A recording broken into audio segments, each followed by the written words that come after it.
Voici, moi et les enfants que l'Éternel m'a donnés, nous sommes des signes et des prodiges en Israël de la part de l'Éternel des armées qui habite sur la montagne de Sion. Ésaïe 8, 16, 18.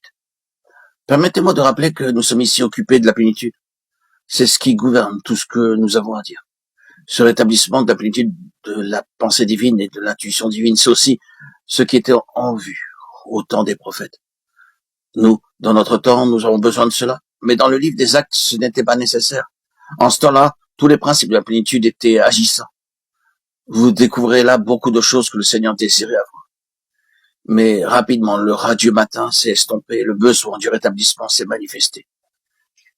En parcourant le Nouveau Testament, vous voyez combien tout cela est vrai. En arrivant au premier chapitre du livre de l'Apocalypse, vous voyez cette préoccupation pour retrouver ce qui a été perdu. La plupart du temps, le Seigneur a dû parler des choses qui sont parties d'un état qui a été perdu. C'est la restauration qui est en vue. Nous sommes dans un temps où la question du rétablissement se pose et où la fonction et le principe prophétique doivent opérer. Cela implique qu'un vase prophétique soit levé pour proclamer ce qui est la pensée originelle de Dieu concernant son peuple.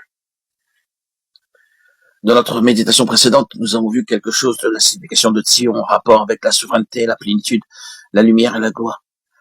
Si nous regardons ce qui renferme tous les éléments et les caractéristiques de Sion, nous le trouvons dans un mot, la vie.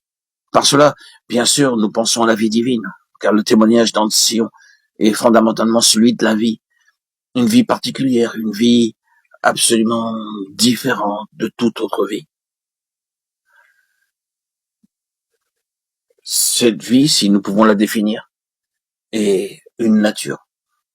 À travers ces messages, nous avons parlé de la volonté de la gloire du Dieu béni, du Dieu satisfait. Et nous avons dit que la gloire est le réellement de la nature de Dieu, se manifestant et s'exprimant. Cette nature divine nous est donnée dans la vie éternelle que nous recevons lors de la nouvelle naissance. C'est une nature qui est plantée intérieurement dans laquelle se trouve de manière inhérente cette ressemblance divine.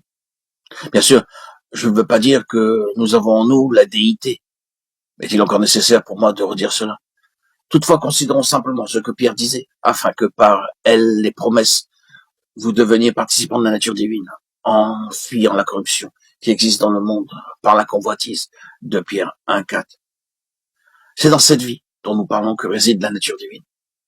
C'est toujours interdépendant dans le domaine subjectif-objectif. C'est-à-dire que nous avons cette vie dans le Fils de Dieu et que nous l'avons seulement en nous-mêmes dans la mesure où nous avons Christ en nous. Nous ne devenons pas divins et aucune nouvelle mesure de divinité ne peut nous faire devenir ainsi. Nous ne sommes pas de grands Olympiens et jamais nous ne le serons.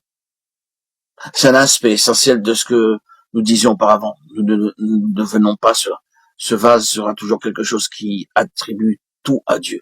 Donc, dans un tel vase, il y aura des personnes qui en elles-mêmes seront très imparfaites. Vous ne pourrez jamais dire en parlant d'elles qu'elles sont grandes par elles-mêmes. Ce sont des personnes très humaines et la marque même de leur humanité sera leur complète dépendance à l'égard du Seigneur pour toute manifestation de bonté. Elles savent que s'il y a quoi que ce soit en elles qui ait de la valeur, c'est parce que le Seigneur est là, parce que Christ est entré. Mais en disant cela et gardant cela dans l'esprit avec tout ce que nous avons dit, nous répétons qu'il nous a été donné la vie incréée de Dieu, la vie divine en Jésus-Christ. Et cette vie est la nature de Dieu. Cette vie ne pêche pas, sera toujours le moyen pour nous corriger, quoi que notre vie propre fasse et quoi que notre nature propre fasse. C'est la raison pour laquelle ceux qui sont au Seigneur et qui font des erreurs passent par des temps beaucoup plus éprouvants de manière intérieure que n'importe qui d'autre.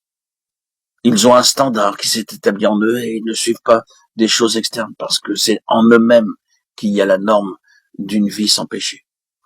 Si jamais nous soulevons la question de la perfection sans péché, nous ne serons jamais capables de dire cela à l'égard de nous-mêmes. Cela peut seulement être dit de cette autre vie qui nous a été donnée à nous. Cela peut être seulement dit de cette vie-là. Dieu commence avec cette puissante potentialité de sainteté, la suprême dynamique de sa propre ressemblance. Il plante cela en nous, au commencement de notre expérience spirituelle et de la vie chrétienne. Et il y a en cela toutes les puissantes possibilités de Dieu lui-même, cette nature à sa manière d'agir. Et quand nous lui cédons, nous conformons à ses demandes, reconnaissant ses lois, comme nous reconnaissons les lois de notre vie naturelle, nous parvenons à la plénitude de la santé spirituelle. C'est seulement ainsi qu'il y aura une église qui a la gloire de Dieu. À lui soit la gloire dans l'église et en Jésus-Christ dans toutes les générations au siècle des siècles. Amen. Éphésiens 3, 21. Il me montre à la ville sainte Jérusalem qui descendait du ciel d'auprès de Dieu, ayant la gloire de Dieu. Apocalypse 21, 10, 11. Cette gloire et la nature de Dieu réside dans la vie même de Dieu, qui nous est donnée à nous. Est-ce que tout cela est trop élémentaire pour nous? C'est pourtant ce que nous devons connaître et reconnaître.